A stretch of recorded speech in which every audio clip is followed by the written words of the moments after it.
আসসালামু আলাইকুম। দেখেন দুবাইতে কত ধরনের ব্যবসা। এই যে কাপড়ের মেশিন বসাই দিছে 7টা 8টা কইরা। এখন আমি এটাতে কম্বলটা দিয়ে মনে করছি ১ দেড়হাম।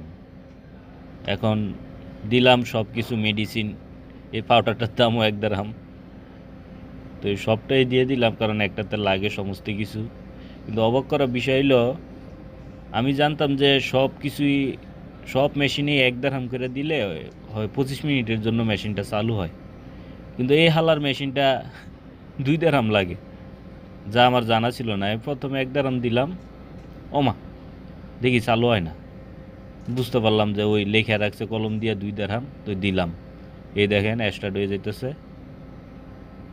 এগুলা সব ১ দেড়হামের, কিন্তু এটা ২ দেড়হাম না। আবার মেশিনটা নতুন, আবার আগের চেয়ে বড়। স্টার্ট হয়ে গেল। এই যে দেখেন, এটা হলো দুবাইয়ের ব্যবসা।